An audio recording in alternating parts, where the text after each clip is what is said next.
Buat teman-temanku yang baru gabung, bisa cek di playlist untuk urutan videonya. Untuk judul baru, bisa cek juga di playlist channel ini. Bab 1, Nomor 1. Di sebuah ruangan yang dikelilingi oleh 4 dinding putih, hanya ada pintu besi yang sangat berat, selain sebuah jendela kecil yang tidak bisa lebih kecil. Seorang gadis remaja kurus sedang duduk di tempat tidur di kamar. Rambut hitamnya menutupi seluruh wajahnya, jadi tidak ada yang bisa melihat ekspresinya sekarang. Nomor 17, seseorang di sini untuk mengunjungimu hari ini. Sebuah celah dibuka di pintu besi dan embusan angin bertiup dari luar. Tubuh gadis itu bergerak sedikit dan pada akhirnya dia mengangkat kepalanya. Wajah kecilnya yang pucat tidak memiliki warna sama sekali dan matanya yang cekung menatap kosong ke depan. Lianyi, sebuah panggilan emosional membuat gadis itu sedikit menoleh. Ketika dia melihat mata merah melalui celah pintu besi, dia perlahan turun dari tempat tidur dan berjalan ke pintu. Lianyi, Lianyiku, pria di luar tampak tersedak oleh air mata. Mata merahnya dipenuhi dengan rasa sakit dan cemas. Gadis di balik pintu besi itu adalah putrinya. Ayah, kamu di sini. Gadis itu tersenyum kecil saat melihat mata pria itu. Dia menyentuh pintu besi dengan tangannya, tetapi arus listrik yang kuat datang dari pintu. Gadis itu tersentak dan jatuh ke tanah. Lianyi, pria itu menggedor pintu besi dengan kegilaan di matanya. Para penjaga yang berdiri di luar segera menarik pria itu pergi. Dia diseret keluar saat dia menatap pintu besi dan berteriak keras, "Kamu, kembalikan putriku. Kembalikan dia padaku." Suara pria itu semakin jauh sampai dia tidak bisa didengar lagi. Seorang pria berjas putih kemudian datang dan melihat pintu besi untuk waktu yang lama. Siapa yang membiarkan dia masuk? Para pekerja lainnya tetap diam. Pria itu tidak bertanya apa-apa lagi. Dia mengambil dan membuka buku data di dinding. Bagaimana dia hari ini? Nomor 17 cukup stabil. Dia akan dapat diuji lagi segera. Petik 2. Pria itu mengangguk ketika dia mengamati data di buku itu dengan hati-hati dengan senyum tipis di sudut mulutnya. Dan di dalam pintu besi, gadis yang disetrum oleh arus listrik naik dari lantai. Teriakan ayahnya masih terngiang di telinganya. Dia menatap pintu besi dengan mata hitamnya yang kusam. Tiba-tiba, sudut mulutnya terangkat dan permusuhan melonjak di matanya yang kosong. Segera, ini adalah lembaga penelitian canggih paling rahasia, yang terletak di bawah tanah dan diam-diam bekerja untuk negara besar. Mereka mencari manusia dengan kekuatan super di dunia, kemudian terus-menerus melakukan eksperimen terhadap mereka dan mencoba mengekstrak kemampuan super tersebut untuk berintegrasi menjadi manusia biasa. Hari ini adalah hari nomor 17 akan dicoba. Nomor 17 adalah subjek paling sempurna yang ditemukan lembaga penelitian sejauh ini. Eksperimen pada nomor 17 juga menarik banyak personel manajemen senior di sini. Jika berhasil pada nomor 17, ini akan mewakili langkah bersejarah untuk eksperimen ini. Ada banyak tabung dan kabel dengan warna berbeda di tubuh gadis itu. Komputer sedang melakukan analisis canggih pada indeks tubuhnya. Eksperimen itu berlangsung intens. Ketika para peneliti menyuntikkan cairan putih dalam jarum suntik ke tubuh gadis itu, data di komputer berubah dengan cepat. Personil manajemen senior tidak mengalihkan pandangan dari layar komputer. Mereka semua menahan napas dan menyaksikan angka-angka itu melambung satu persatu. Semua orang tidak bisa membantu tetapi bernapas lebih cepat. Jumlahnya terus meningkat tajam, yang membuat semua orang bernafas lebih cepat juga. Ketika nilai kritis tercapai, komputer mengeluarkan semacam alarm, tetapi angkanya tetap tidak berhenti. Semua orang tercengang ketika mereka menyaksikan angka-angka yang terus meningkat. Salah satu dari mereka kemudian berteriak, "Sempurna. Ini benar-benar sempurna. Kita berhasil. Hahaha. Kita berhasil." Personil manajemen senior melebarkan mata mereka, yang penuh dengan kegembiraan dan antisipasi. Nomor 17 adalah satu-satunya kasus mereka yang berhasil sejauh ini. Bagaimana mungkin mereka tidak senang? Akhirnya ada hasil yang memuaskan setelah beberapa dekade penelitian ilmiah. Kami sudah selesai dengan ekstraksi sampel. Personil manajemen senior sangat senang dan mereka senang dengan pujian dan penghargaan yang akan mereka dapatkan. Para peneliti di lab sekarang akan mengekstrak sampel di dalam tubuh gadis itu. Setelah mereka mendapatkan sampel, percobaan ini akan selesai. Kemudian, gadis yang berbaring di meja eksperimen, yang matanya tertutup, tiba-tiba membuka matanya. Mata hitam itu tidak terlihat kosong lagi dan ada kemarahan yang mengerikan di dalam. Para peneliti masih merayakan dengan gembira, jadi tidak ada dari mereka yang memperhatikan apa yang dilakukan gadis itu. Mata hitam gadis itu kemudian melirik personel manajemen senior yang bersemangat di balik kaca dan sudut bibirnya terangkat dengan dingin. Salah satu personel manajemen senior mulai mengerutkan kening dan dia berlutut sambil memegangi kepalanya. Tampaknya ada beberapa kekacauan di luar. Puff! Terdengar seperti ada yang meledak. Para peneliti di lab tidak tahu apa yang sedang terjadi. Mereka hanya melihat bahwa di luar agak kacau. Ketika mereka mengira tidak ada yang terjadi, percikan warna merah muncul di jendela kaca, mengejutkan mata semua orang.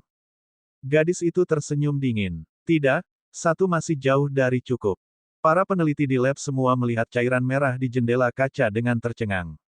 Kemudian, personel manajemen senior memegangi kepala mereka dan berlutut satu demi satu dengan wajah bengkok. Puff, puff, puff.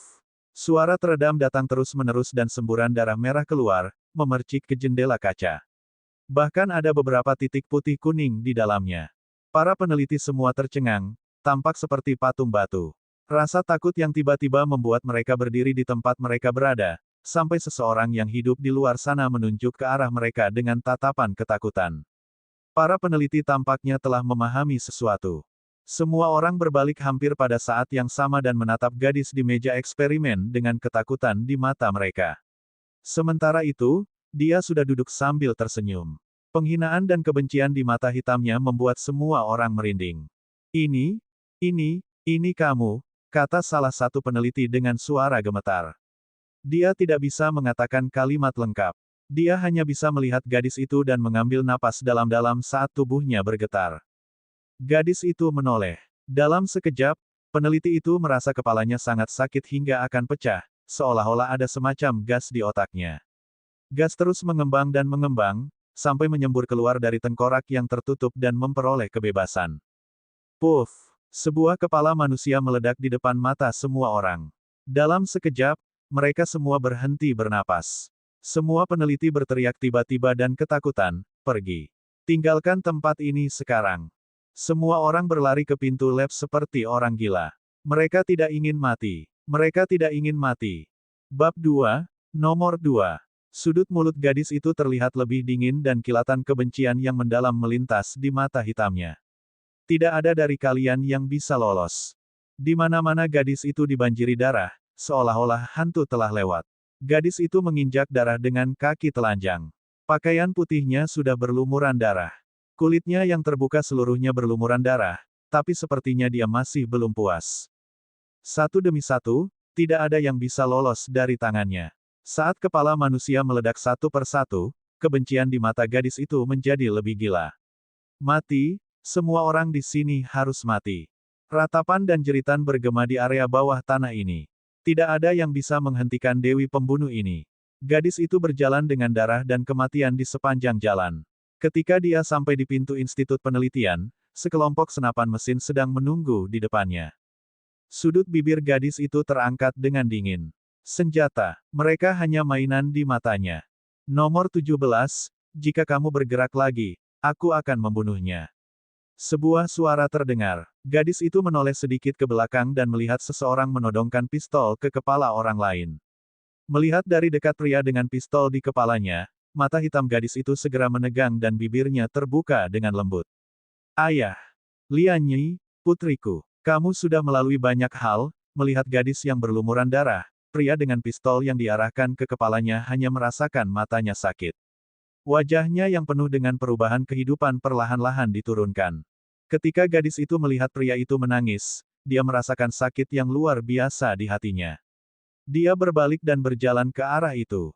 Nomor 17, jika kamu mengambil satu langkah lebih dekat, aku akan membunuhnya segera. Gadis itu menyipitkan matanya dan berhenti di sana. Pria dengan pistol itu gemetar ketakutan di matanya. Ini adalah satu-satunya jimat yang menyelamatkan nyawa yang dia miliki saat ini. Dia tidak bisa mati di sini. Lian Yi, aku tidak takut mati. Aku hanya memilikimu yang tersisa. Aku tidak takut. Pria yang menangis itu menatap putrinya dengan mata terbakar. Putrinya telah tumbuh dewasa, tetapi dia tidak memenuhi tanggung jawabnya sebagai seorang ayah untuk melindunginya. Ayah, tenggorokan gadis itu tampak agak sakit dan suaranya menjadi serak. Hatinya terhubung dengan ayahnya saat ini dan dia mengerti pikiran di benak ayahnya. Sudut mulutnya perlahan naik. Nomor 17, bagaimana dengan yang kamu lakukan? Nomor 17, pikirkan konsekuensinya. Nomor 17, Ark. Kepala lain meledak setelah teriakan. Semua senapan mesin ditembakkan secara bersamaan. Pistol berbau belerang dan peluru terbang melintasi langit. Setiap tubuh dari daging dan darah akan dihancurkan menjadi saus daging pada saat ini. Mati, kalian semua harus mati. Ini terdengar seperti raungan dari neraka. Mata gadis itu menjadi merah dan rambutnya berkibar bahkan tanpa angin. Darah di tubuhnya langsung menguap. Jeritan datang. Tak satu pun dari orang-orang di sini, kecuali pria yang menangis itu, selamat dan mereka semua berubah menjadi mayat. Lian Yi. Pria itu berlari dengan darah di sekujur tubuhnya dan dia mengangkat gadis itu ke tanah. Gadis itu tampak pucat saat ini, tetapi sudut bibirnya memberikan senyum berkah. Ayah, ini akan menjadi hal terakhir yang aku lakukan untukmu, kata gadis itu sambil perlahan menutup mata hitamnya seperti boneka tidur. Dia tampak tenang, seolah-olah dia dalam mimpi indah. Lian Yi, Lian Yiku, putriku. Pria yang menggendongnya menangis di udara. Pembuluh darah biru muncul di lehernya dan matanya merah seperti binatang buas. Dia menundukkan kepalanya dan memeluk gadis itu erat-erat saat air mata jatuh sekali lagi. Asteris asteris asteris. Hanya ada kegelapan murni di depan mata Yun Lianyi sekarang. Selain kegelapan, tidak ada yang lain. Jiwanya melayang seperti daun kering. Dia terbang bersama angin dan tidak tahu kemana dia pergi. Apakah dia sudah mati? Bau darah yang menyengat, kepala manusia yang meledak dan air mata ayahnya yang mendidih. Yun Lianyi memejamkan matanya dan membiarkan dirinya mengikuti arus. Dia tidak tahu kemana dia pergi. Kegelapan tak berujung tampak seperti lubang hitam tanpa akhir. Tubuh Yun Lianyi mengeluarkan cahaya redup, seolah-olah dia adalah bintang di alam semesta, kecil tetapi dengan antisipasi untuk kehidupan. Kemudian, arus hangat mengalir ke jiwa Yun Lianyi. Kehangatan itu seperti tangan lembut yang luar biasa, memegang jiwanya yang mengembara, jadi dia tidak akan pergi dengan membabi buta tetapi berhenti tepat pada saat ini. WHO, siapa itu? Yun Lianyi perlahan membuka matanya. Di depannya bukan kegelapan lagi. Ada titik cahaya jauh di depannya. Yun Lianyi menyipitkan matanya dan melihat titik cahaya itu. Arus hangat di sekitar tubuhnya segera bergerak dan mendorong tubuhnya ke depan terus-menerus, semakin dekat dan dekat. Saya mau kemana? Pikir Yun Lian. Ketika dia mencapai cahaya, kekuatan hisap yang mengerikan datang. Jiwanya tersedot ke dalam seperti selembar kertas dan dia bahkan tidak bisa berjuang. Yun Lianyi hanya merasa jiwa pengembaranya yang kosong terseret ke dalam oleh isapan yang kuat dan didorong ke dalam wadah. Dalam sekejap, sensasi fisiknya tampaknya telah kembali. Yun Lianyi merenung dengan linglung sampai dia mendengar suara sesuatu yang retak jauh di dalam jiwanya. Rasa sakit yang menusuk kemudian meresap ke dalam otaknya. Nyeri. Jiwanya tertahan dalam sesuatu. Yun Lianyi ingin kabur, tapi tidak bisa. Beberapa kenangan datang kepadanya seperti gelombang pasang dan otaknya menelan semuanya seperti mulut besar yang terbuka.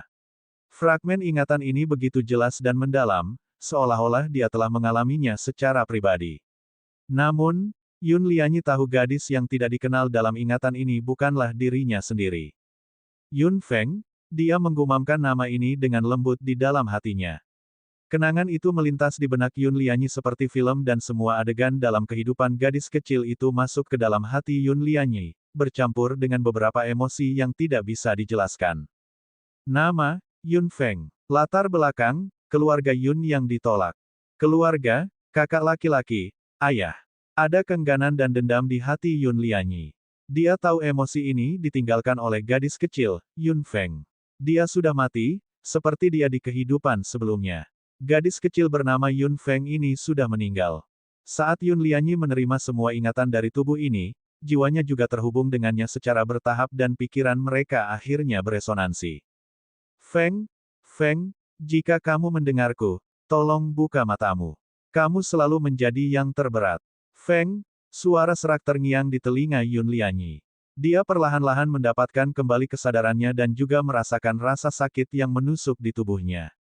Setelah menerima ingatan Yun Feng, dia tahu bahwa orang yang memanggilnya adalah kakaknya, Yun Seng. Bab 3, Yun Feng. Sepasang tangan yang agak kasar bergerak di atas wajahnya saat mereka bergetar pelan. Ada getaran di hati Yun Lianyi dan arus hangat perlahan masuk ke dalam dirinya. Yun Seng, kakak laki-laki yang menyayanginya seperti dia adalah hidupnya, kakak laki-laki yang rela melakukan apa saja untuknya. Seng, jangan seperti ini. Sebuah suara tua terdengar dengan kemarahan dan penyesalan yang tak tertahankan. Jiwa Yun Lianyi bergetar lagi. Itu adalah ayahnya, ayah yang telah melindungi dan memanjakannya sejak dia masih kecil. Aku akan membunuh itu. Aku akan merobek kulitnya. Yun Seng, diam. Sebuah teriakan membuat Yun Seng berhenti berbicara. Hanya suara terengah-engah yang tersisa. Yun Lianyi berbaring diam di sana dengan kesedihan di hatinya. Seng, hanya kamu yang tersisa dari keluarga Yun. Demi keluarga Yun, kamu tidak bisa melakukan itu. Suara tua itu terdengar tak berdaya, tetapi juga membawa martabat dan tanggung jawab pemimpin keluarga Yun. Yun Seng tidak mengatakan apa-apa lagi, tetapi Yun Lianyi, yang memejamkan mata, masih bisa merasakan kemarahan yang tertahan di tubuhnya, bercampur dengan kesedihan dan penyesalan yang tak tertahankan. Cukup memilikimu dalam keluarga Yun. Biarkan aku membalas dendam untuk Feng. Suara tua itu terangkat. Aku tidak akan pernah membiarkan siapapun yang menyakiti Feng pergi. Setiap kata diucapkan dengan jelas dengan suara yang nyaring dan kuat, seolah-olah alat besi yang tajam mengukir kalimat ini ke batu raksasa, menciptakan percikan api. Ayah! Suara terkejut Yun Seng datang. Kemudian, suara tua itu terdengar lagi, Seng, kamu harus pergi sekarang. Karena saya ingin membalas dendam untuk Feng, saya sudah siap untuk mengorbankan diri saya sendiri. Anda harus bertahan hidup untuk keluarga Yun. Kamu harus hidup apapun yang terjadi. Petik 2. Ada ratapan jauh di dalam jiwanya. Yun Lianyi mendengarkannya dengan tenang, sementara ada seperti letusan gunung berapi dengan magma mendidih di dalam hatinya. Dalam kehidupan sebelumnya, dia dan ayahnya bergantung satu sama lain. Ayahnya adalah segalanya yang dia miliki. Kasih sayang keluarga mengakar di hati Yun Lianyi. Ayah dan kakak Yun Feng juga melindunginya seperti dia adalah hidup mereka dan mereka akan mati untuknya. Pada saat ini, dia adalah Yun Feng dan Yun Feng adalah dia. Jiwanya melepaskan beberapa energi untuk mendorong Yun Lianyi membuka kelopak matanya yang berat. Dia ingin melihat kakak laki-lakinya dan melihat ayahnya. Cahaya langsung membanjiri matanya. Pupil Yun Lianyi mengencang secara refleks. Setelah terbiasa dengan cahaya, dia melihat punggung seorang pemuda kurus di depannya. Punggung itu tampak sepi dan sunyi, dan dia mengepalkan tinjunya begitu keras hingga urat-urat biru muncul. Hanya pemuda ini yang tersisa di rumah. Orang tua yang berbicara itu sudah pergi. Yun Lianyi menggerakkan bibirnya sedikit dan suaranya yang serak terdengar, seolah-olah dia melanggar beberapa batasan. Saudara laki-laki. Pria muda dengan punggung menghadapnya segera bergetar. Sepertinya dia tidak percaya dengan apa yang dia dengar. Yun Feng membuka mata hitamnya dan menatap punggung itu saat kesedihan yang tak terlukiskan melonjak di hatinya. Dia ingin berbicara lagi, tetapi tenggorokannya sepertinya tidak mau bekerja sama. Api berkobar hebat di tenggorokannya. Pemuda itu berbalik pada detik berikutnya. Apa yang dilihat Yun Lianyi adalah wajah penuh kesedihan dan kegembiraan. Mata merah itu memerah dan wajahnya yang muda dan tampan membawa sedikit kegembiraan. Melihat Yun Lianyi yang membuka matanya, dia tidak bisa mengatakan apa-apa. Tiba-tiba, pemuda itu bergegas dengan cepat ke tempat tidur Yun Lianyi dan tangannya yang gemetar perlahan membelai wajah Yun Lianyi. Feng sudah bangun. Feng sudah bangun. Melihat wajah pemuda yang hampir menangis bahagia itu, Yun Lianyi pun tercekat. Mata hitamnya tampak sedikit berkaca-kaca juga. Kasih sayang keluarga terus beriak di hatinya. Orang di depannya adalah keluarganya, saudara laki-lakinya yang terkasih dalam hidup ini. Oh benar, aku harus memberitahu ayah. Dia, setelah senang, pemuda itu tiba-tiba teringat sesuatu. Dia tampak cemas, tetapi dia belum bergerak. Mata hitamnya masih menatap Yun Lianyi yang baru saja membuka matanya. Dia khawatir ini hanya mimpi dan semuanya hanya ilusinya. Yun Lianyi merasakan kehangatan melonjak di hatinya. Kasih sayang keluarga yang tidak dia miliki dalam kehidupan sebelumnya tampaknya telah mengisi kehidupan ini. Yun Lianyi tidak bisa berbicara saat ini, jadi dia hanya bisa memberitahu pemuda itu dengan matanya bahwa dia baik-baik saja dan dia masih hidup. Pemuda itu memandangnya sebentar dan akhirnya yakin bahwa adiknya memang masih hidup. Dia tidak bisa membuang waktu lagi. Dia menyeka matanya dengan tangannya dan dengan cepat berdiri. Feng, tunggu di sini. Aku akan pergi mencari ayah. Ketika dia selesai berbicara, dia menghilang dari ruangan. Yun Lianyi memperhatikan bagian belakang pemuda itu dan sudut bibirnya sedikit terangkat. Meskipun dia tidak tahu di mana dia berada, dia tahu dia adalah seseorang yang sudah meninggal. Sekarang dia mendapat kehidupan baru lagi. Yun Feng, aku akan hidup dengan baik untukmu. Aku akan membantumu melindungi saudaramu, ayahmu, dan keluarga Yun, dan aku pasti tidak akan melepaskan pembunuh yang membunuhmu. Yun Feng berbaring di tempat tidur dengan tenang dan merasakan jiwanya secara bertahap bergabung dengan tubuh ini. Mungkin karena dia baru saja tiba di sini, tubuh dan jiwanya tidak sinkron dengan sempurna. Dia menerima semua ingatan dari tubuh ini dan Yun Feng juga memilah hal-hal yang dia ketahui secara diam-diam. Ini adalah dimensi yang berbeda. Itu benar-benar berbeda dari bumi di mana dia dulu berada di masa lalu. Benua luas, nama tanah tempat dia tinggal. Benua luas tidak terbatas dan menutupi area yang sangat luas. Jumlah penduduk di benua ini juga sama banyaknya dengan jumlah bulu pada lembu. Area tengah benua luas adalah punggungan tinggi seperti trisula, membagi benua menjadi 3 bagian. Banyak binatang buas dengan kekuatan tak terduga tinggal di punggungan dan punggungan juga menjadi perisai alami yang memisahkan 3 tanah yang terbagi. Maka secara bertahap, benua besar terbagi menjadi 3 bagian, benua timur, benua barat dan benua tengah. Pinggiran benua luas dikatakan sebagai lautan. Karena lautan itu lebih luas dari benua, tidak ada yang bisa mencapai ujungnya dan rumor mengatakan bahwa lautan itu juga sangat ganas, itulah sebabnya disebut samudera tak berujung. Tidak ada yang tahu apa yang ada di seberang samudera tak berujung sejauh ini. 3 benua dipisahkan oleh punggung bukit, sehingga kemungkinan invasi sangat kecil, karena tidak mungkin untuk melewati Beast Ridge yang menakutkan. 3 kerajaan di benua barat pernah mengumpulkan beberapa ratus ribu tentara kelas atas dan mencoba menyeberangi Beast Ridge secara paksa. Pada akhirnya, mereka semua mati di sana. Tidak ada yang selamat. Sejak itu, ketiga benua itu damai. Pelajaran darah mengajarkan semua orang bahwa aturannya adalah untuk melindungi tanah mereka sendiri. Kota Chunfeng, tempat tinggal keluarga Yun, adalah sebuah kota kecil di salah satu dari 4 kerajaan di benua timur, Kekaisaran Karan.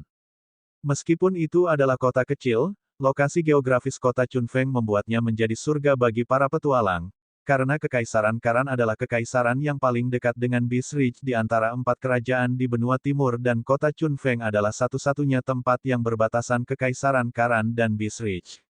Kota kecil ini menjadi terkenal hanya karena Beast Ridge. Orang-orang spesial dan cakap yang tak terhitung jumlahnya datang dan kota Chunfeng akhirnya menjadi tempat kecil yang tidak dapat diabaikan di Kekaisaran Karan. Bab 4, Keluarga Yun yang ditolak. 1. Keluarga Yun adalah salah satu dari 3 keluarga terbesar di kota Chunfeng. Mereka sudah menetap di sini sebelum kota Chunfeng menjadi terkenal. Mereka memiliki 1000 tahun sejarah dan warisan yang mendalam. Keluarga Yun pernah menjadi keluarga yang sangat mulia yang hanya bisa dilihat oleh keluarga lain di kota Chunfeng dalam beberapa abad terakhir.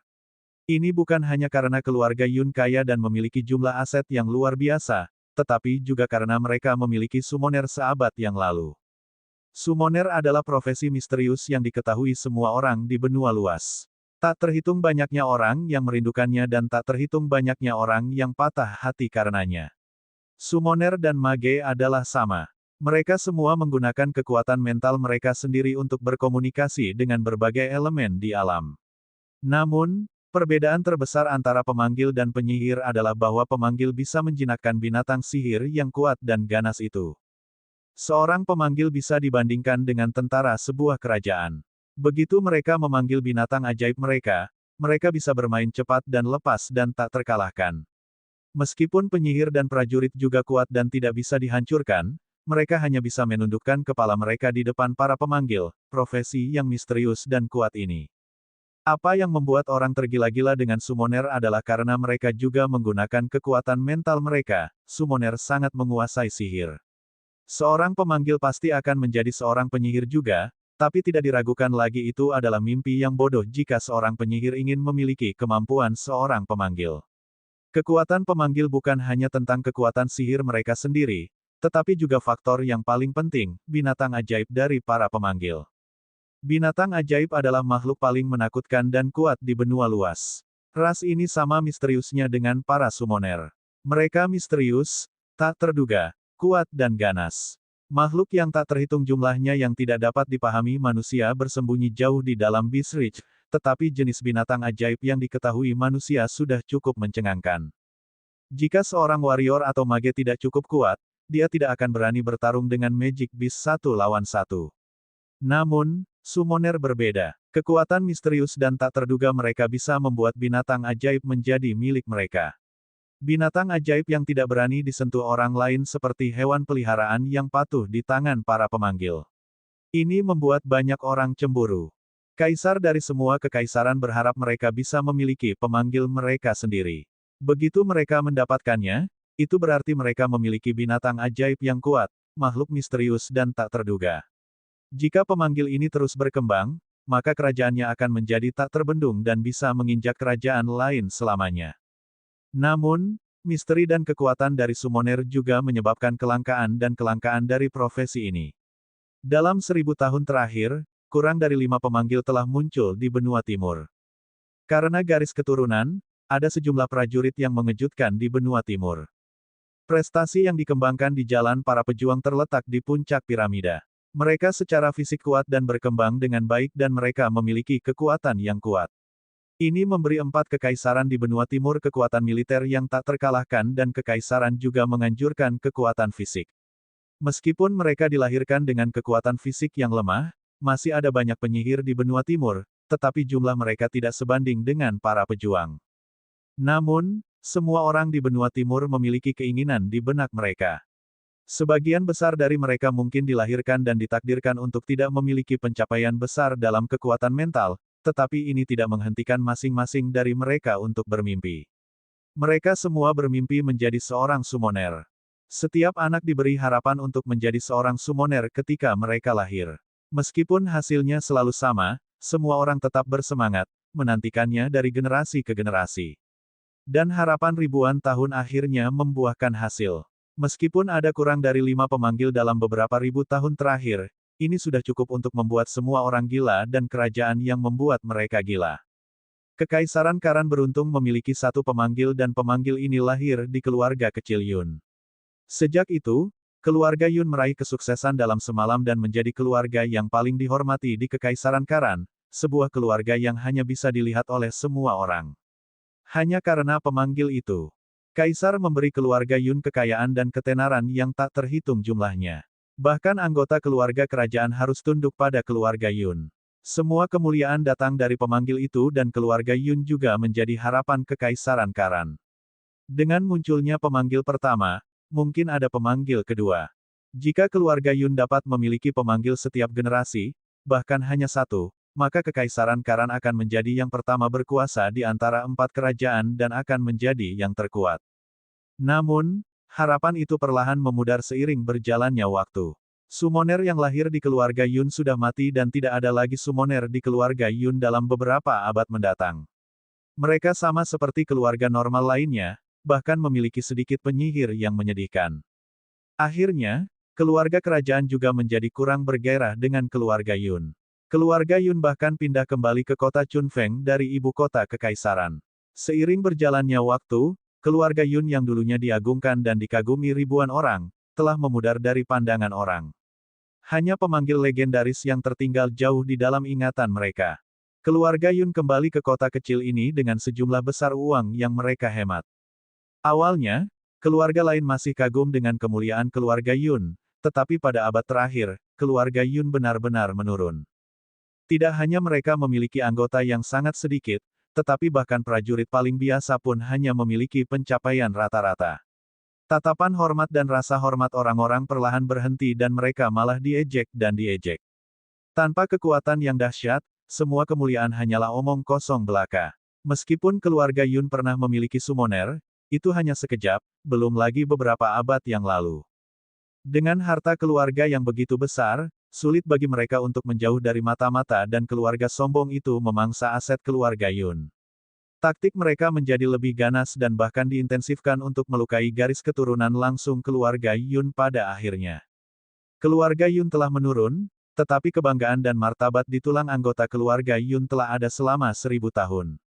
Masa lalu keluarga yang gemilang membuat setiap anggota bangga dan menjadi seorang summoner adalah impian yang diimpikan oleh setiap generasi keluarga Yun sepanjang hidup mereka. Pemanggil, keluarga Yun, Yun Feng berbaring di tempat tidur dan bergumam. Ada kilau berkilauan jauh di mata hitamnya dan dia akhirnya mengangkat sudut bibirnya perlahan. Kekuatan mental yang lemah. Ditakdirkan untuk tidak bisa melangkah jauh di jalan kekuatan mental. Kemudian, teori ini ditakdirkan untuk berakhir di sini. Dia ditangkap oleh lembaga penelitian karena kemampuan gelombang otaknya yang menakutkan di kehidupan sebelumnya dan gelombang otak seharusnya disebut kekuatan mental di dunia ini. Bab 5, Keluarga Yun yang ditolak 2. Dia perlahan menutup matanya, menghirup udara yang familiar dan asing. Ketika dia membuka matanya lagi, sentuhan keganasan dan gairah keluar dari mata hitamnya. Seorang pemanggil, dia akan membuat keluarga Yun menjadi pemanggil kedua. *****. Di aula leluhur keluarga Yun, tata letaknya sederhana dan khusyuk. Tablet para pemimpin setiap generasi keluarga Yun ada di sini. Sementara itu, seorang pria parubaya yang tampak ketat berdiri di aula leluhur yang tenang, itu adalah pemimpin keluarga Yun dari generasi ini, Yun Jing. Pria parubaya itu tampan. Meskipun dia telah mencapai usia parubaya, tubuhnya kuat dan tidak banyak kerutan di wajahnya. Fitur wajahnya membawa sedikit semangat heroik. Namun, mata hitamnya memiliki kilatan kesedihan sekarang. Mata pria parubaya itu menatap tepat di atas tablet keluarga. Sebuah gambar tergantung di sana dan pria di dalam gambar itu memiliki rambut hitam pendek. Senyumnya tenang dan lembut seperti air, tetapi semburan keanggunan di sekujur tubuhnya masih bisa benar-benar dirasakan melalui gambar itu. Ini adalah pria yang bisa menertawakan segalanya. Dia adalah pembangkit tenaga listrik mutlak, dan dia adalah satu-satunya pemanggil yang muncul di keluarga Yun dari generasi ke generasi. Leluhur, Yun Jing mengecewakan keluarga Yun. Gumam Yun Jing dan seluruh tubuhnya berlutut di lantai. Lututnya membuat suara membentur ketika mereka menyentuh tanah. Melihat dari dekat, lantai tempat Yun Jing berlutut sudah sedikit penyok. Yun Jing menutup matanya dan menundukkan kepalanya. Ada ketegaran di tubuhnya yang kaku. Kebanggaan dan martabat dalam darah keluarga Yun membuatnya merasa malu di depan leluhur keluarga ini. Keluarga Yun pernah menjadi mulia dan tak tertandingi, tetapi cahaya mereka juga menjadi redup dengan kematian leluhur pemanggil. Para pemimpin keluarga dari setiap generasi semuanya memiliki tanggung jawab yang sangat berat, untuk menemukan keluarga Yun sebagai summoner lain. Setiap generasi membawa harapan di benak mereka, tetapi setiap generasi gagal. Terlepas dari leluhur yang hebat itu, tidak ada pemanggil kedua dalam keluarga Yun. Meski begitu, keluarga Yun tidak putus asa karena akumulasi kemuliaan dan martabat mereka. Mereka percaya bahwa nasib keluarga Yun dan summoner lain akan terjalin. Jika mereka bisa memiliki leluhur pertama, pasti akan ada leluhur berikutnya. Namun, harapan itu indah. Berkembang sampai sekarang, sejumlah besar properti keluarga Yun telah digigit tanpa perlindungan kekuatan yang cukup. Dan sekarang, keluarga Yun hanya memiliki 1/1000 dari semua aset yang mereka miliki selama masa kejayaannya. Dibandingkan dengan masa lalu, mereka sekarang ditolak dan cukup menyedihkan. Tidak hanya itu, sejarah yang dibanggakan keluarga Yun sekarang menjadi bekas luka orang lain mencambuk mereka. Keluarga lain lebih membenci dan menertawakan mereka. Mereka mempermalukan keluarga Yun karena menganggap diri mereka superior dan mereka mempermalukan keluarga Yun karena melebih-lebihkan kemampuan mereka. Seseorang bahkan mengatakan bahwa itu hanya kebetulan bahwa leluhur pemanggil muncul. Keluarga Yun yang menurun hampir tidak dapat bertahan hidup di bawah penindasan keluarga besar dan mereka juga memiliki anggota yang semakin sedikit karena berbagai alasan. Sampai generasi ini, Yun Jing hanya memiliki 3 anak dan saudara laki-laki Yun Jing telah meninggal. Yun Jing awalnya memiliki 2 putra, tetapi putra bungsunya, Yun Qi, dibunuh oleh seseorang. Istrinya juga meninggalkannya, yang memperburuk keluarga Yun yang hanya memiliki sedikit anggota. Harta mereka dieksploitasi dan mereka ditindas dan dipermalukan oleh keluarga lain, tetapi dia mengertakkan gigi dan berhasil melewatinya, karena dia masih memiliki 2 anak dan keluarga Yun masih memiliki 2 keturunan. Namun, Yun Feng sudah mati. Dasar dari pria yang tak kenal takut ini telah dilanggar. Dia tidak tahan lagi. Bersikap toleran bukan berarti bisa ditindas dan diam bukan berarti tidak akan ada wabah. Putrinya telah meninggal, salah satu putranya juga meninggal dan istrinya telah tiada. Semua kemarahan meledak pada saat ini seperti api melintasi perbatasan yang tidak bisa dipadamkan. Balas dendam. Apapun yang diperlukan, bahkan jika dia harus mengorbankan hidupnya, sudah waktunya bagi orang-orang untuk membayar hutang darah yang mereka miliki kepada keluarga Yun. Leluhur, Yun Jing tidak sopan. Bagaimanapun juga, keluarga Yun harus jatuh di tanganku. Yun Jing mendongak dengan air mata yang menggenang di matanya. Itu adalah kemarahan karena tidak bisa mengangkat beban di pundaknya. Itulah rasa sakit yang keluarga Yun akan runtuh karena dia. Dia mengepalkan tinjunya dan banyak pembuluh darah biru muncul. Meskipun dia tahu bahwa melakukan ini akan membuat keluarga Yun benar-benar runtuh dan tidak memiliki kesempatan untuk bangkit kembali. Meskipun dia tahu ini akan menghancurkan semua yang dimiliki keluarga Yun, Yun Jing tidak ingin seperti ini lagi. Apalagi yang bisa dia kalahkan? Putranya, istrinya, dan sekarang putrinya. Keluarga Yun masih memiliki Seng. Selama Yun Seng ada di sini, garis keturunan keluarga Yun tidak akan pernah berakhir. Adapun dia, sudah waktunya bagi orang-orang itu untuk membayar harganya. Bang, bang, bang. Dia membenturkan kepalanya ke tanah 3 kali. Darah sedikit keluar dari dahi Yun Jing, tapi dia sepertinya tidak merasakan sakitnya. Mata hitamnya menatap gambar leluhur di atas dengan tegas. Leluhur, tolong maafkan aku karena tidak berbakti. Pria di foto itu masih tersenyum dengan tenang, tetapi senyum itu membawa sedikit arogansi dan galak, seperti kebanggaan dan martabat keluarga Yun yang tidak bisa dibohongi. Ayah, ayah, seseorang berteriak di luar. Yun Jing mengerutkan kening dan berdiri dari lantai. Mengapa Seng begitu cemas? Mungkin. Yun Jing membuka pintu aula leluhur, membuat suara gedoran. Tidak ada yang bisa memasuki aula leluhur tanpa izinnya, bahkan anak-anaknya. Jadi, ketika Yun Seng melihat ayahnya keluar dari aula leluhur, dia sedikit terkejut dan kemudian dengan cepat berlari. Seng, apakah keluarga Lin ada di sini? Yun Jing berjalan cepat saat dia mengerutkan kening dengan erat. Jika keluarga Lin benar-benar datang kali ini, dia tidak akan pernah membiarkan mereka memprovokasi dan mempermalukan keluarganya. Dia akan melawan balik dengan sengit. Tidak, ayah, Yun Seng berlari terburu-buru dan terengah-engah, lalu berkata dengan gemetar di suaranya, ini Feng, dia tidak mati. Apa yang kamu bicarakan? Bahkan Yun Jing, yang tenang dan tidak menunjukkan emosinya, tidak bisa menahan kegembiraan di hatinya. Yun Feng, tidak mati. Putrinya masih hidup. Bagaimana itu mungkin? Ayah, Feng masih hidup. Dia benar-benar hidup, Yun Seng berkata dengan keras dan berulang kali. Dia juga tidak bisa mempercayainya seperti ayahnya, tetapi orang tak bernyawa di tempat tidur membuka matanya lagi. Dia tidak salah lihat atau salah dengar. Dia memanggilnya saudara. Kakak perempuan tersayangnya memang hidup. Yun Jing melangkah maju. Dia anehnya meluncur puluhan meter ke depan seperti angin. Yun Seng sedikit terkejut dan kemudian mengikuti Yun Jing dengan cepat. Melihat punggung ketat ayahnya, mata Yun Seng menjadi sedikit merah. Pemimpin setiap generasi keluarga Yun menderita tekanan besar.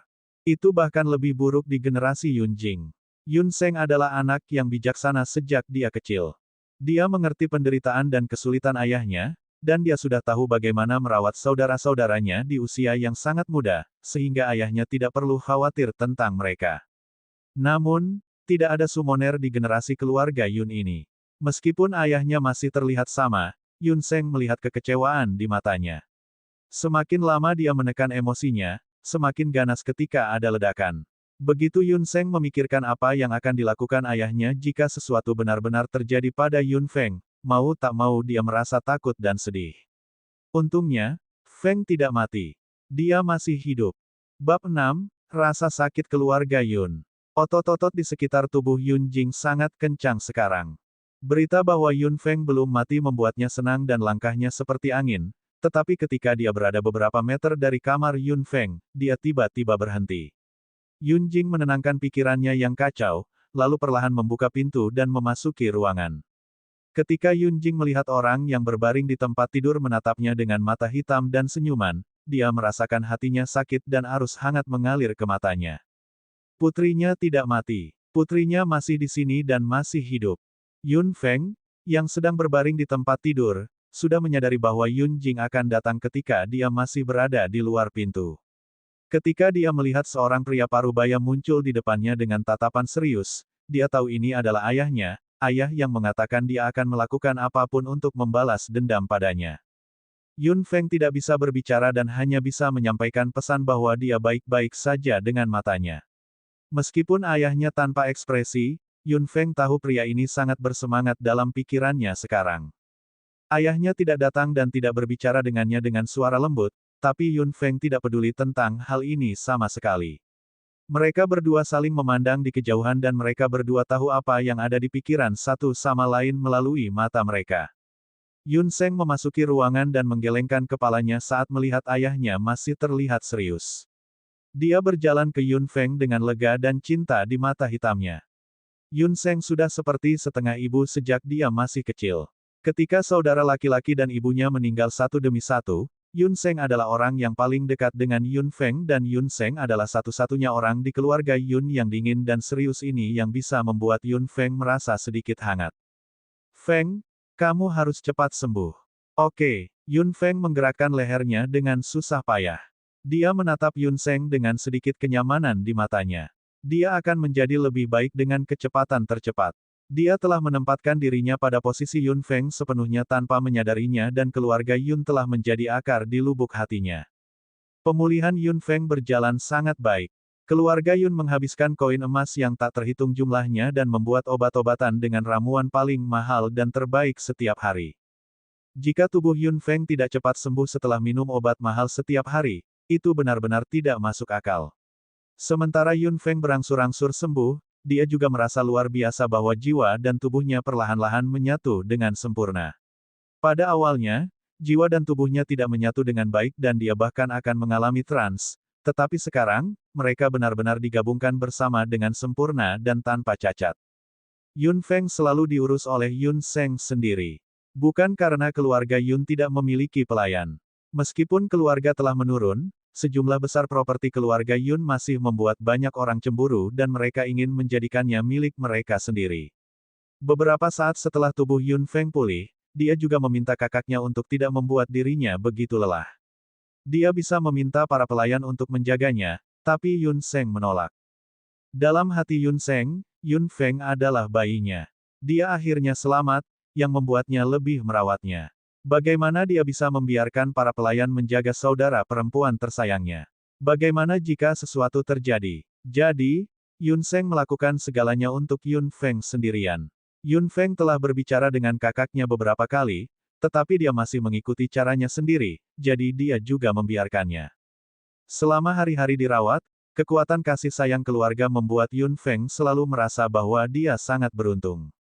Sebagai seorang pria, saudara laki-lakinya yang peduli yang merawatnya sangat teliti sehingga dia bahkan sebanding dengan wanita. Bersama dengan ayah tanpa ekspresi, yang terlihat serius tetapi peduli padanya seperti halnya saudara laki-lakinya, ini semua adalah aset yang dimiliki Yun Feng dan keduanya adalah orang-orang yang akan mati untuk dia lindungi.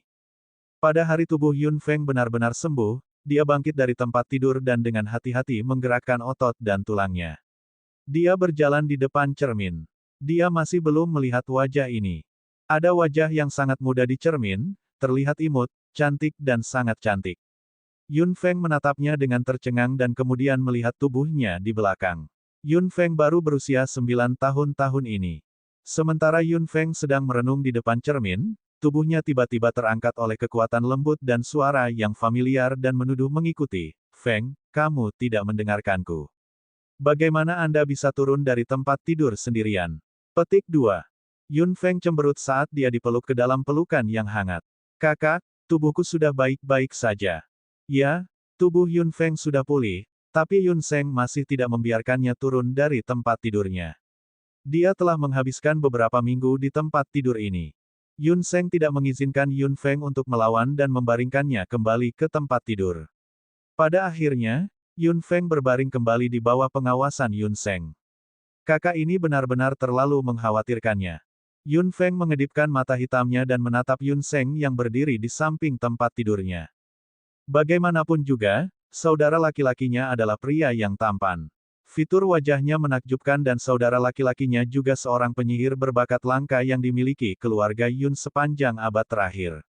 Meskipun penyihir bukanlah profesi yang sulit untuk menjadi, semakin sedikit orang di benua timur yang bisa menjadi penyihir karena fisik alami mereka. Jadi, orang-orang terkejut dan iri melihat Yun Seng memiliki kualitas menjadi seorang penyihir. Betapa hebatnya kamu bisa menjadi penyihir. Yun Feng berkata sambil tersenyum. Yun Seng menatap kakak perempuan tersayangnya dalam-dalam dan membelai wajahnya dengan lembut dengan tangannya yang besar, merasa emosional. Jika kamu menjadi pejuang hebat di masa depan, aku akan bangga padamu. Ada rasa kasihan dan sedih dalam kata-katanya. Setiap anak dalam keluarga Yun akan diuji begitu mereka lahir untuk melihat apakah mereka akan menjadi pemanggil atau penyihir dan Yun Feng ditakdirkan untuk menjadi keduanya. Hanya ada dua cara dia bisa pergi. Dia bisa menjadi orang biasa atau pejuang yang tak kenal takut, tetapi jalan untuk menjadi seorang pejuang juga sulit. Itu sangat sulit bagi seorang gadis seperti Yun Feng. Yun Feng tersenyum dan tidak mengatakan apa-apa lagi. Dia memperhatikan kekuatan mental yang luar biasa kuat di tubuhnya.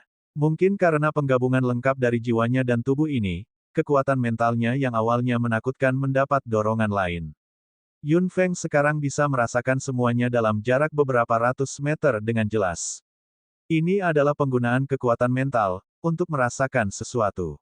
Seorang pejuang, Yun Feng tertawa di dalam hatinya. Summoner dan mage pasti sangat kuat. Ketika mereka bertarung dengan seorang prajurit dengan level yang sama satu lawan satu, mereka akan baik-baik saja. Namun, jika mereka melangkah lebih jauh dan bertarung dengan seorang prajurit dengan level yang lebih tinggi, prajurit itu masih bisa menginjak para penyihir.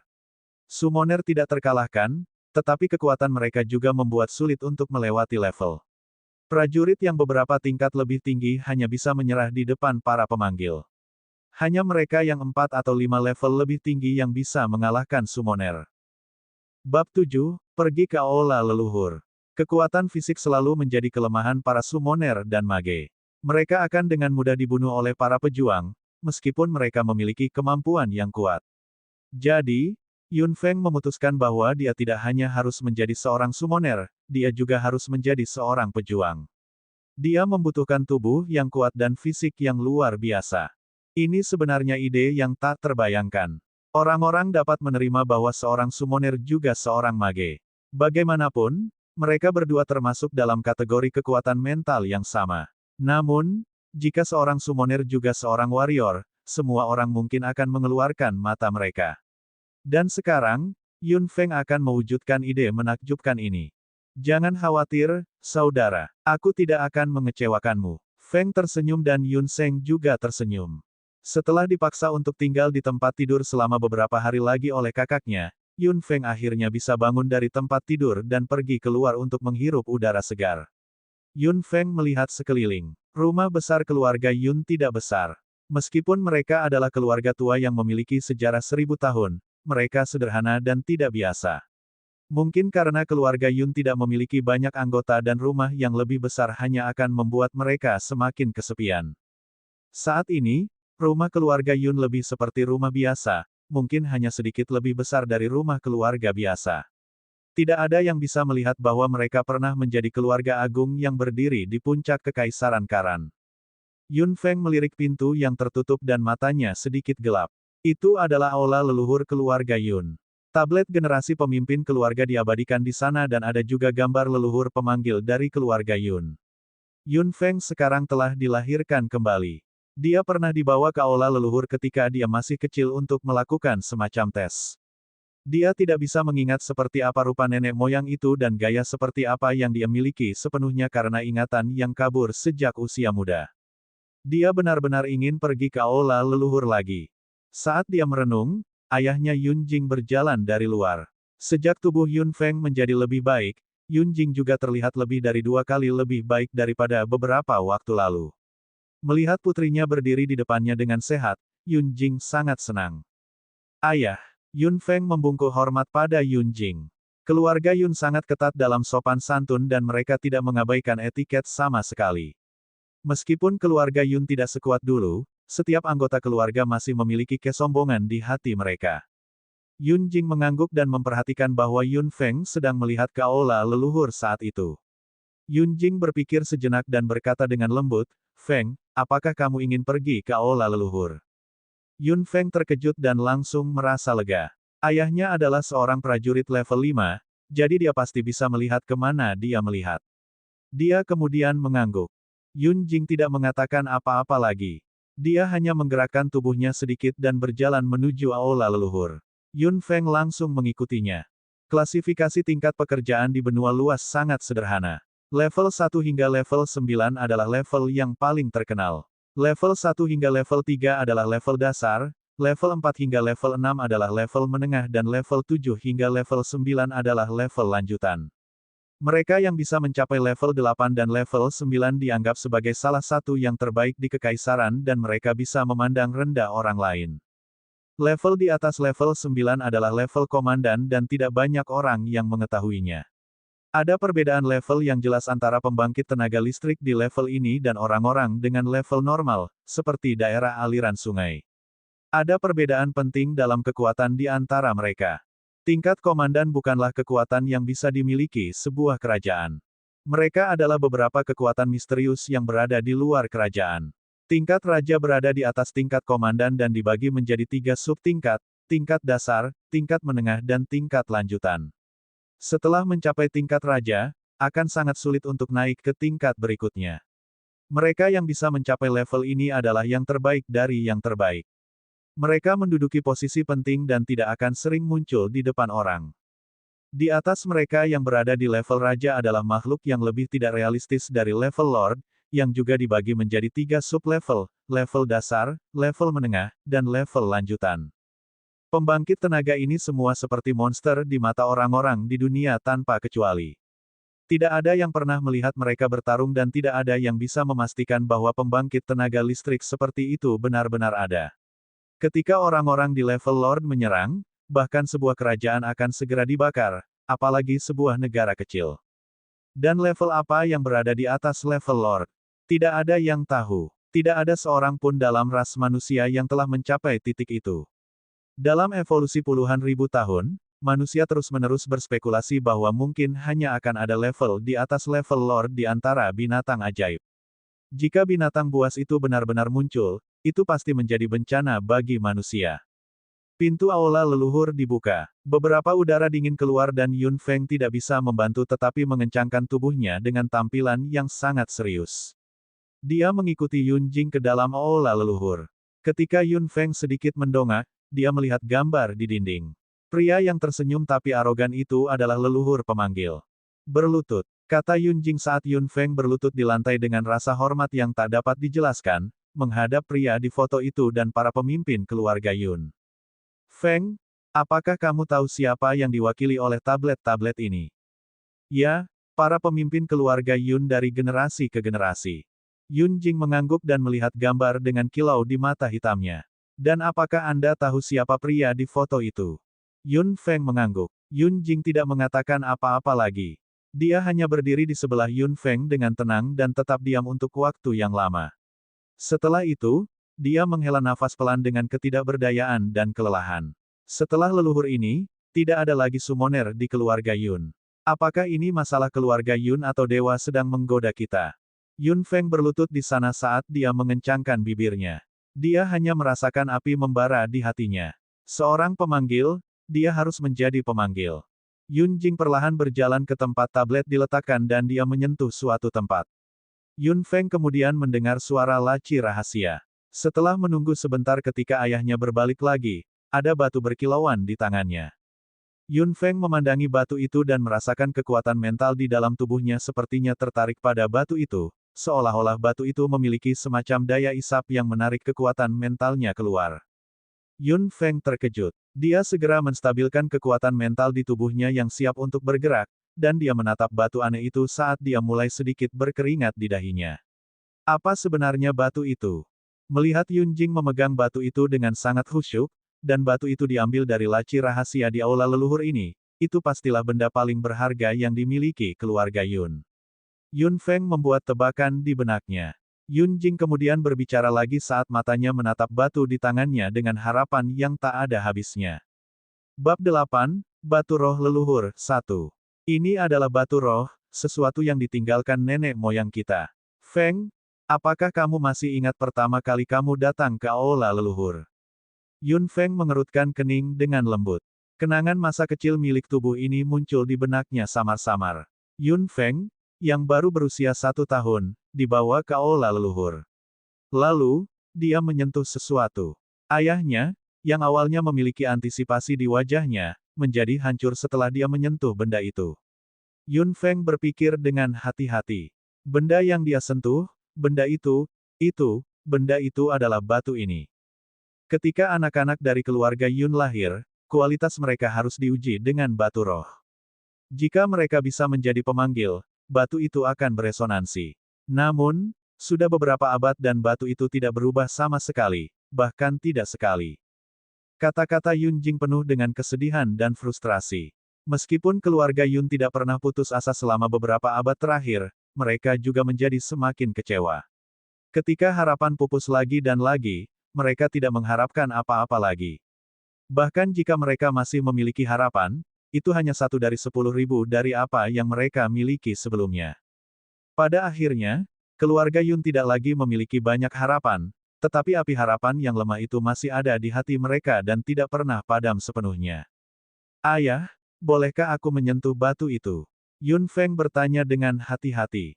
Yun Jing menatap Yun Feng dengan kaget, lalu akhirnya menggelengkan kepalanya dan memberikan Yun Feng batu di tangannya. Saat jari Yun Feng menyentuh batu itu, dia merasa seperti batu itu adalah lubang hitam yang tak tertandingi yang menyedot kekuatan mental di tubuhnya tanpa menahan diri seperti orang gila. Yun Feng segera terkejut. Dia tidak membuang batu itu, tetapi menarik kekuatan mental di tubuhnya kembali dengan paksa. Wajah Yun Feng berangsur-angsur menjadi sedikit pucat dan dia merasa seluruh tubuhnya basah oleh keringat dingin. Batu itu masih menyedot kekuatan mentalnya dan Yun Feng juga terus melawan. Kedua belah pihak menarik dan menarik, bersaing satu sama lain. Yun Jing sedang menatap tablet mantan pemimpin keluarga Yun, jadi dia tidak memperhatikan ekspresi Yun Feng sekarang. Ketika Yun Feng merasa seperti dia tidak tahan lagi dan semua kekuatan mental di tubuhnya akan diambil, kekuatan hisap aneh dari batu menghilang tiba-tiba. Apa yang terjadi? Yun Feng menatap batu di tangannya dengan kaget. Tiba-tiba, cahaya putih melintas dan sesuatu memasuki tubuhnya dengan cepat dalam sekejap mata. Dia tidak bisa menghindarinya sama sekali. Sesuatu memasuki tubuhnya. Yun Feng diam-diam terkejut di dalam hatinya. Dia tidak tahu apakah itu hal yang baik atau buruk, tetapi batu itu ditinggalkan oleh leluhurnya. Bagaimana dia akan menyakiti keluarga Yun? Memikirkan hal ini, pikiran kacau Yun Feng juga menjadi tenang secara bertahap. Dia mengamati tubuhnya dengan cermat. Tidak ada yang berubah dan dia tidak merasa tidak nyaman sama sekali, jadi dia berpikir mungkin cahaya putih bukanlah apa-apa. Yun Feng membuka tangannya. Batu itu tergeletak di tengah telapak tangannya dengan tenang. Kilauan samar di atasnya sudah menjadi redup. Yun Feng pasti memperhatikan itu dan dia tahu sesuatu di batu itu memang memasuki tubuhnya. Baiklah, Feng. Ayo pergi. Suara Yun Jing datang. Yun Feng bangkit dan mengembalikan batu di tangannya kepada ayahnya.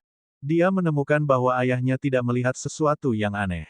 Dia hanya mengembalikan batu itu ke tempatnya dengan hati-hati. Ketika mereka berjalan keluar dari aula leluhur, Yun Feng melihat ke belakang untuk melihat sekilas. Pria berambut pendek di foto itu tersenyum lembut dan arogan. Yun Feng juga mengangkat sudut mulutnya dan tersenyum pada leluhur yang sangat dibanggakan oleh keluarga Yun. Ketika Yun Feng kembali ke kamarnya, dia duduk di tempat tidurnya. Dia sebenarnya sedikit cemas di dalam hatinya.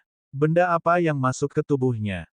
Apakah itu akan mempengaruhinya? Dan kekuatan hisap apa yang berasal dari batu itu? Jika benda di dalam tubuhnya menyebabkan kerusakan pada kekuatan mentalnya, Yun Feng akan menjadi gila. Yun Feng memejamkan matanya dan menenangkan pikirannya, merasakan gelombang kekuatan mental di dalam dirinya dengan hati-hati. Ketika kesadarannya melebur ke dalam ruang spiritual, sebuah suara tiba-tiba terdengar di benaknya dengan sedikit kegembiraan, sedikit ketidakpedulian dan lebih banyak kelelahan. Nak, apakah kamu pemanggil kedua dari keluarga Yun? Aku sudah menunggumu untuk waktu yang sangat lama. Tubuh Yun Feng bergetar dan dia bingung. Seseorang sedang berbicara. Di dalam tubuhnya, Yun Feng secara sadar menjadi sedikit bingung. Suara itu kemudian terdengar lagi. Apa yang bahkan lebih sulit dipercaya adalah bahwa manusia perlahan muncul di ruang spiritual Yun Feng. Ketika manusia itu benar-benar diperlihatkan, Yun Feng hanya merasa seperti disambar petir. Nak, kamu harus tahu siapa aku, kan? Pria itu perlahan mengangkat sudut bibirnya dan memasang senyum di wajahnya. Yun Feng hanya tercengang dan dia tidak percaya apa yang dilihatnya. Rambut hitam pendek, fitur wajah tampan dan senyum lembut ini dengan sedikit keganasan. Bukankah ini pria dalam gambar, leluhur pemanggil dari keluarga Yun? Kesadaran Yun Feng terkejut dan tercengang. Pria itu tampaknya sangat puas dengan reaksi Yun Feng dan dia tidak bisa menahan tawa dengan sedikit kepuasan karena berhasil menggodanya. Apakah kamu takut, nak? Leluhur, Yun Feng berteriak dalam pikirannya. Pria itu sepertinya telah mendengar Yun Feng, tetapi gelar ini membuatnya mengerutkan kening dan tidak puas. Leluhur, saya lebih suka Anda memanggil saya kakek klan daripada nama itu. Petik 2. Sudut mulut Yun Feng berdenyut sedikit saat dia mendengar ini. Jika seseorang masuk pada saat ini, mereka akan melihat pemandangan aneh ini. Yun Feng, yang menutup matanya, memiliki ekspresi frustrasi di wajahnya. Melihat leluhur tampan yang seusia dengan kakaknya Yun Seng, Yun Feng tidak bisa berkata-kata. Kakek, judul ini akan terdengar lebih canggung. Leluhur, apa yang terjadi? Yun Feng mengungkapkan keraguan terbesarnya di dalam hatinya. Apakah jiwa leluhurnya ada di batu itu? Jadi, kekuatan hisap yang mengerikan itu juga berasal dari leluhurnya. Mari kita kesampingkan ini. Nak, aku masih belum tahu namamu. Yun Feng membeku sesaat. Dia masih belum memberitahu namanya. Yun Feng. Nak, aku bertanya-tanya mengapa aku tidak merasakan kekuatan mental di tubuhmu saat pertama kali aku melakukan kontak denganmu, tetapi menemukan kekuatan mental di tubuhmu seperti lautan kali ini. Yun Feng tersenyum malu. Dia tidak bisa begitu saja memberitahunya secara langsung bahwa tubuh telah mengubah jiwanya, karena Yun Feng tidak menjawab, sang leluhur tidak bertanya lagi. Apa yang kamu lihat adalah jiwaku, tapi tentu saja tidak semuanya. Ini hanya sebagian kecil saja. Saya memotong sebagian dari jiwa saya sebelum saya mati dan menempelkannya ke batu, karena saya ingin membimbing pemanggil berikutnya dari keluarga Yun di jalan yang benar. Lagi pula, jumlah summoner yang muncul terlalu sedikit dan orang-orang di dunia masih belum memiliki pemahaman yang mendalam tentang summoner. Bab 9, Batu Roh Leluhur, 2. Memotong jiwa. Yun Feng berpikir dalam benaknya seberapa kuat sebenarnya seorang summoner. Dia bahkan bisa memotong jiwanya. Leluhur itu sepertinya sudah menebak apa yang dipikirkan Yun Feng dan dia tersenyum. Nak, pemanggil benar-benar kuat. Mereka 1000 kali, 10.000 kali lebih kuat dari yang Anda kira. Ketika Anda mencapai ketinggian itu, Anda akan mengalaminya sendiri. Yun Feng mengangguk. Hampir tidak ada pengalaman untuk dipelajari dari jalan para summoner. Sudah lebih dari 2 abad sejak summoner terakhir muncul di benua timur. Tidak mungkin baginya untuk menemukan seorang guru. Untungnya, dia memiliki leluhur sekarang dan ini tidak diragukan lagi menyelamatkannya dari banyak jalan memutar. Nak, begitu berita bahwa kamu adalah seorang summoner menyebar, benua timur mungkin akan bergejolak. Yun Feng tersenyum sedikit. Sejujurnya, leluhur, saya tidak ingin berita itu menyebar. Oh, mengapa? Tidakkah kamu ingin keluarga Yun naik ke titik tertinggi yang pernah kita alami? Petik 2. Tidak, aku sangat ingin. Sebagai anggota keluarga Yun, saya tentu harus membawa kehormatan bagi leluhur saya.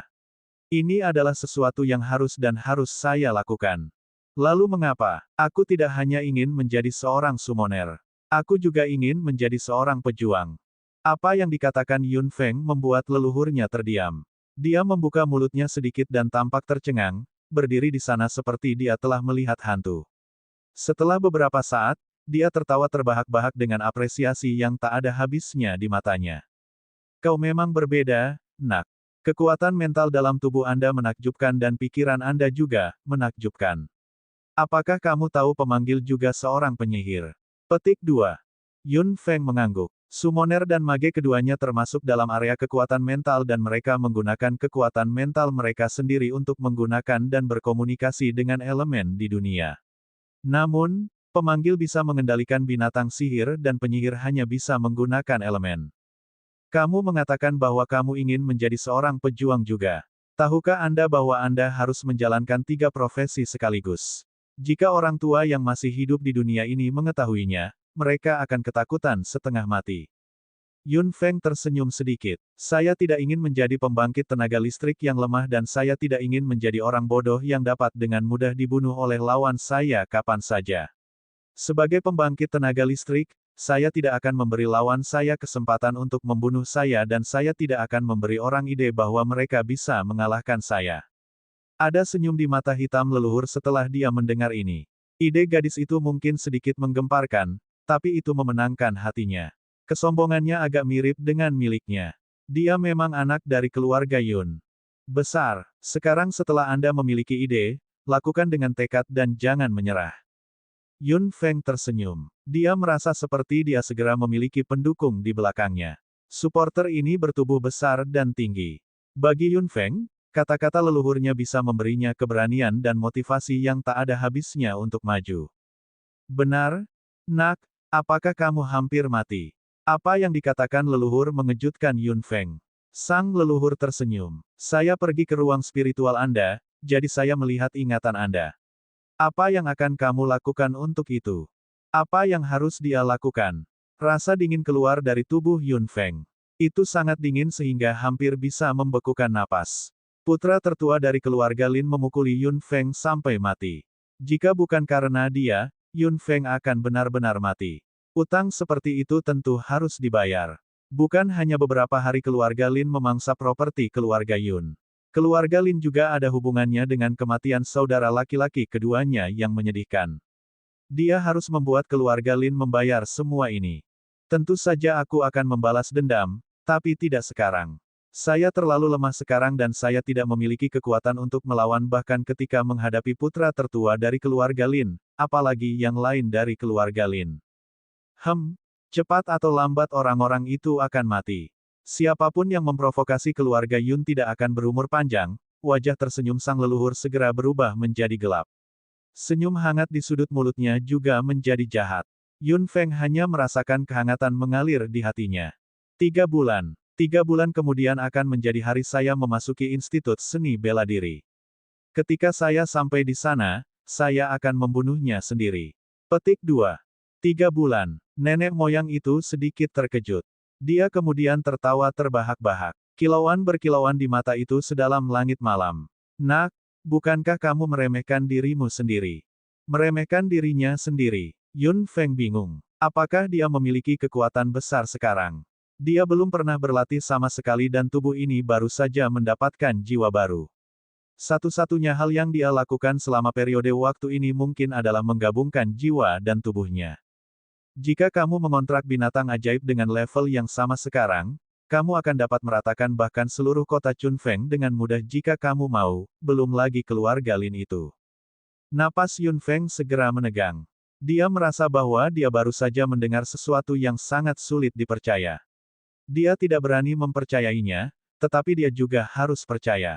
Jika ini dikatakan oleh orang lain, dia akan sedikit skeptis bahkan jika itu adalah pembangkit tenaga listrik tingkat tinggi. Tetapi orang yang mengatakan itu barusan adalah leluhurnya, pemanggil agung.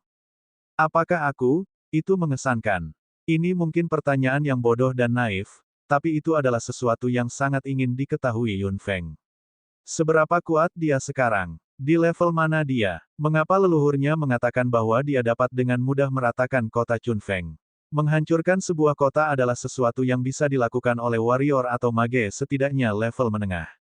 Apakah dia sudah mencapai tingkat menengah? Bagaimana itu mungkin? Nak, meskipun kamu tidak benar-benar memiliki kekuatan yang besar saat ini, kamu tidak terkalahkan di antara rekan-rekanmu. Bahkan mereka yang menyebut diri mereka berbakat sama sekali tidak bisa dibandingkan denganmu. Kata leluhur dengan nada puas dan bangga ketika dia berbicara dan ada senyum di mata hitamnya. Tidak peduli seberapa kuat kamu, kamu harus mengalaminya sendiri ketika kamu memiliki kesempatan. Mendengar apa yang dikatakan leluhurnya, Yun Feng tidak bisa menghentikan detak jantungnya dengan cepat. Dia tak terkalahkan di antara teman-temannya dan bahkan orang-orang berbakat tidak bisa dibandingkan dengannya. Jika bahkan bakat tidak cocok untuknya, lalu apa dia? Seseorang yang lebih berbakat daripada yang berbakat. Melihat sedikit keheranan di benak Yun Feng, leluhurnya juga tersenyum lembut, seolah-olah dia ingin dia mencerna berita itu. Karena dia berada di ruang spiritual di dalam tubuh Yun Feng, dia bisa menyentuh kekuatan mental Yun Feng secara lebih langsung. Faktanya, saat leluhurnya memasuki tubuh Yun Feng, dia sudah tercengang. Bab 10, Latihan. Kekuatan mental di dalam tubuh gadis ini membuatnya merasa tak terduga untuk sesaat.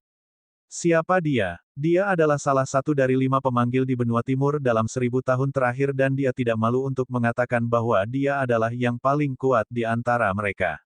Summoner bahkan memiliki pemahaman yang lebih dalam tentang elemen dan kekuatan mental daripada penyihir, tetapi dia tidak dapat mendeteksi batas kekuatan mental dalam tubuh anak itu dengan kekuatannya. Apa artinya itu? Itu berarti bahwa anak ini mungkin akan melampaui kekuatannya sejak saat itu ketika dia tumbuh dewasa di masa depan. Karena alasan fisik, semakin sedikit orang di benua timur yang memiliki kekuatan mental di dalam tubuh mereka dan bahkan lebih jarang melihat seseorang dengan kekuatan mental yang kuat. Seseorang seperti Yun Feng, yang memiliki kekuatan mental yang bahkan tidak dapat dideteksi oleh summoner terkuat, mungkin adalah yang pertama di dunia. Jika leluhur keluarga Yun masih hidup, dia pasti tidak akan melepaskan bibit yang bisa dianggap sebagai monster ini. Berapa banyak orang di benua luas yang memiliki potensi seperti itu? Jika Yun Feng lahir di keluarga bangsawan modern, dia pasti sudah menjadi gadis jenius yang menonjol di antara yang lain dan tidak bisa dijangkau. Leluhur itu kagum dan ada sedikit kebanggaan di lubuk hatinya pada saat yang sama. Bibit berbakat seperti itu lahir di benua timur, di keluarga Yun. Ketika jenius ini tumbuh dan muncul di dunia, memikirkan adegan saat itu, leluhur tidak bisa menahan tawa. Leluhur, ada apa? Mendengar leluhur itu tertawa, Yun Feng segera merasakan hawa dingin di punggungnya. Mengapa dia merasa seperti seseorang sedang merencanakan sesuatu terhadapnya? Tidak ada. Nak, tentang latihan prajuritmu, apakah kamu yakin ingin pergi ke Institut Seni Bela Diri itu? Apa yang dikatakan leluhur membuat Yun Feng sedikit mengernyit. Jika dia bisa memilih, dia tidak ingin pergi ke Institut Seni Bela Diri yang menyebalkan. Satu-satunya alasan dia ingin pergi ke sana adalah untuk berurusan dengan keluarga Lin. Terlepas dari profesor sistematis di Institut Seni Bela Diri, siapa lagi yang bisa dia minta untuk mengajarinya cara berlatih menjadi seorang pejuang saat ini? Nenek moyangnya, leluhurnya adalah seorang summoner dan dia tidak terlalu pandai dalam seni para warrior. Memikirkan hal ini, Yun Feng sedikit emosional. Alangkah baiknya jika nenek moyangnya juga mempraktekkan ketiga profesi tersebut. Namun, Yun Feng tidak memikirkan fakta bahwa dia mungkin satu-satunya di seluruh benua yang memiliki ide untuk mempraktikkan ketiga profesi tersebut. Merasa frustrasi Yun Feng, leluhur tertawa lagi.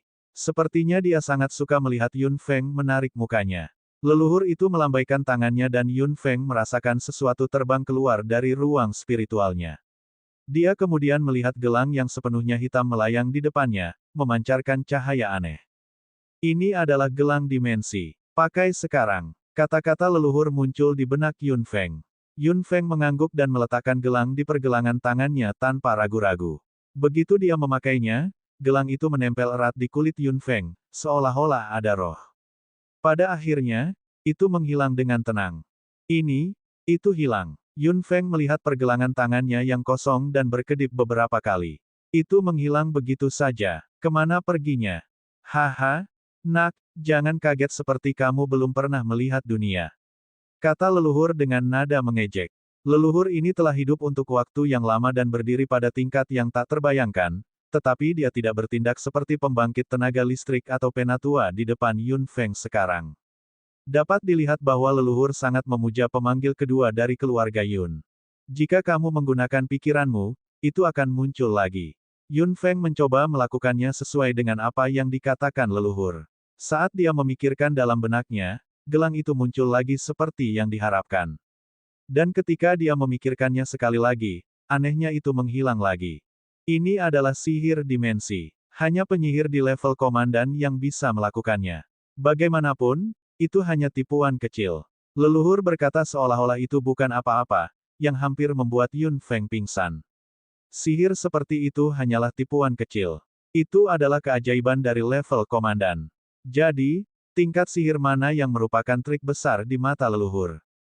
Baiklah, nak, ini adalah hadiah pertemuan yang kuberikan padamu. Masuklah ke dalam dan lihatlah. Kata leluhur dengan sedikit cemas, seperti anak kecil yang mempersembahkan hartanya. Yun Feng tersenyum sedikit dan memanggil gelang itu dalam sekejap. Kesadarannya juga masuk dengan mudah.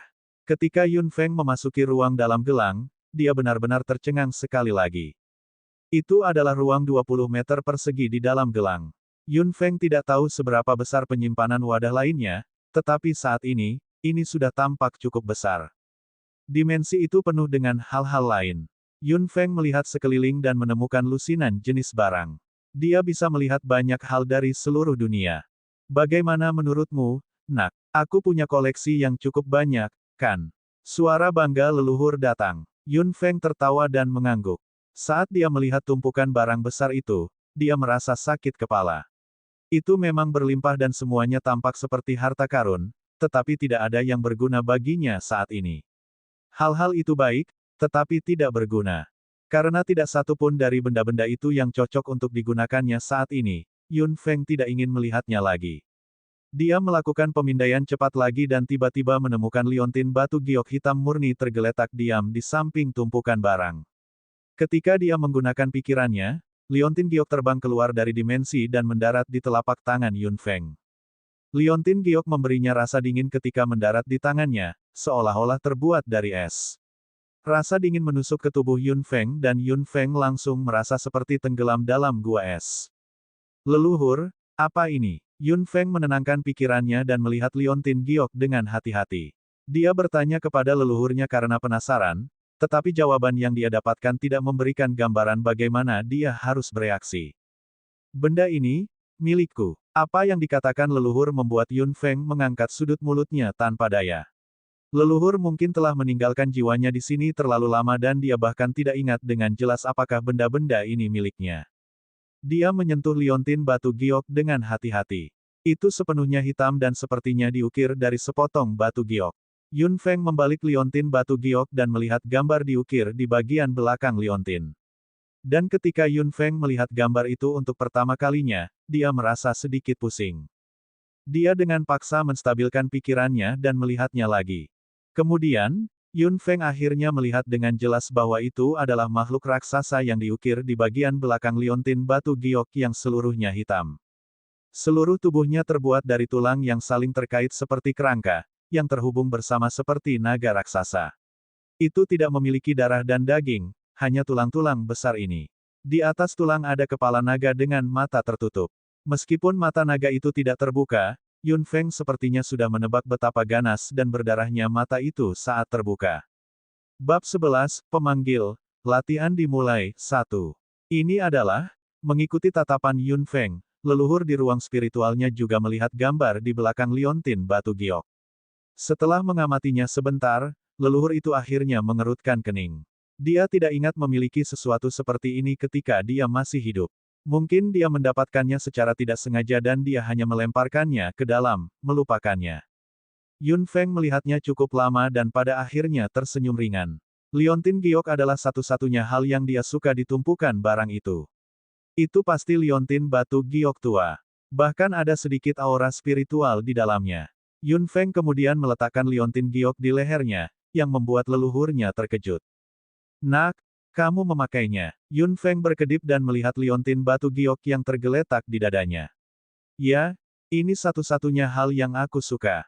Selain itu, Anda meninggalkannya untuk saya. Seharusnya tidak berbahaya. Nenek moyang ingin mengatakan sesuatu, tetapi dia tidak bisa. Ah, baiklah, baiklah. Aku senang kau menyukainya. Denganku di sini, hal itu tidak akan menyakitimu, bahkan jika itu hal yang buruk. Mendengar apa yang dikatakan leluhur, Yun Feng terkekeh saat dia menyentuh liontin batu giok yang dingin dan meletakkannya di bawah bajunya. Saat itu bersentuhan dengan kulitnya, Yun Feng sangat dingin sehingga dia menggigil. Benda ini seharusnya sangat berguna selama musim panas. Barang milikku ini adalah harta yang tidak bisa diminta orang lain, tapi kamu hanya tertarik pada liontin batu giok.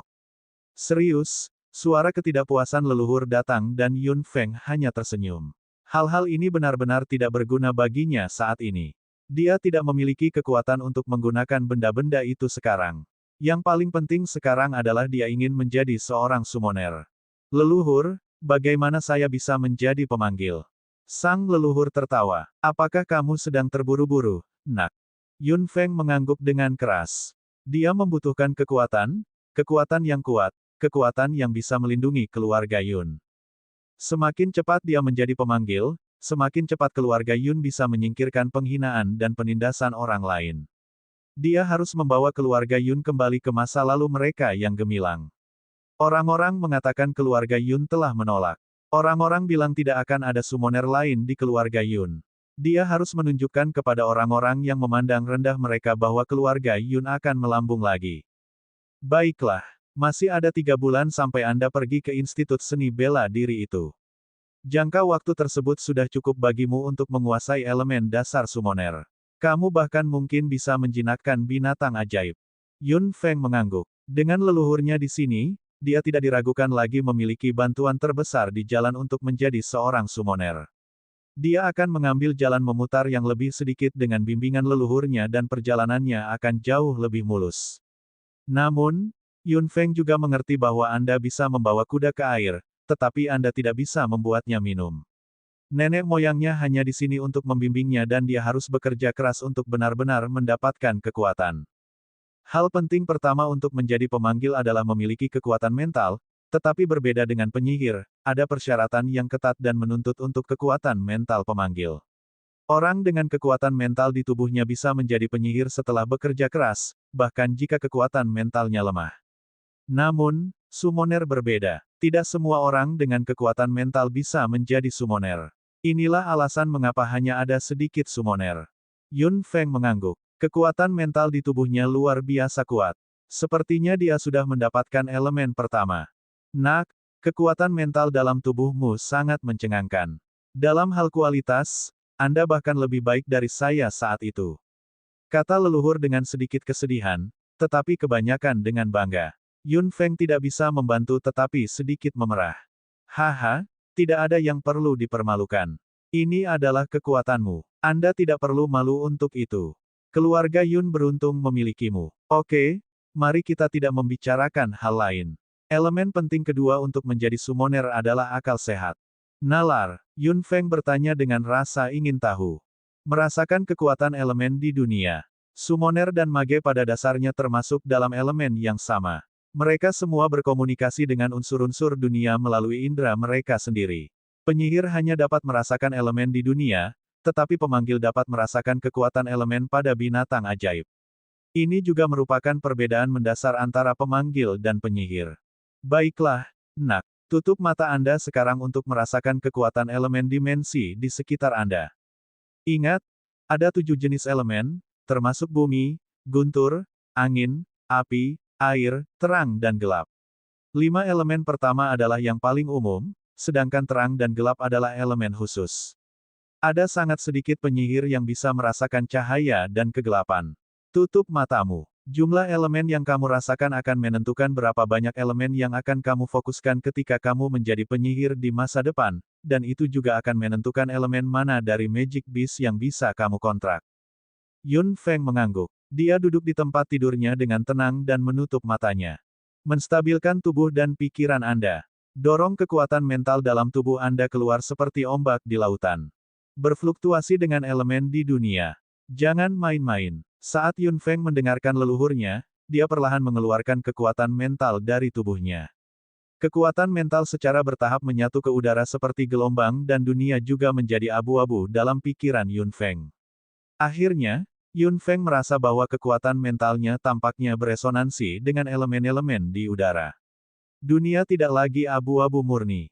Warna perlahan terbentuk di udara. Nak, warna apa yang kamu lihat? Leluhur itu bertanya dengan santai, tetapi pikirannya sangat gugup.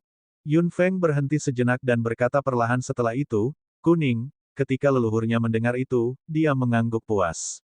Itu adalah elemen tanah dan warna yang bisa dilihat kebanyakan orang. Yun Feng melanjutkan, merah, Kejutan meledak dari mata hitam leluhur begitu dia mendengar itu. Besar, itu adalah elemen api. Lebih sedikit orang yang bisa melihat warna ini. Dua warna, dia memang cukup berbakat. Sementara leluhur sedang merenungkan dengan gembira, Yun Feng berbicara lagi, hijau. Nenek moyang terkejut. Hijau, elemen angin. Anak ini bisa melihat 3 jenis elemen. Sebelum leluhur pulih dari keterkejutan, Yun Feng berkata lagi, biru. Nenek moyang benar-benar terdiam. Dia merasa seperti dia hampir kewalahan. Dia hanya melihat 3 warna saat itu, tetapi gadis ini melihat 4. Itu adalah elemen air. Keheranan datang gelombang demi gelombang, Yun Feng terus mengejutkannya sampai akhir. Ungu. Ungu. Anak ini melihat elemen guntur, yang paling sulit dilihat orang. Nenek moyang tercengang. 5 warna, dewa, 5 warna. Bahkan leluhur keluarga Yun, yang telah menjadi orang berpengaruh dalam 1000 tahun terakhir, sangat terkejut sehingga rahangnya jatuh. Ketika dia adalah seorang summoner, dia juga mengenal beberapa orang berbakat, tetapi dia belum pernah bertemu seseorang yang bisa melihat 5 jenis elemen, belum lagi seorang summoner.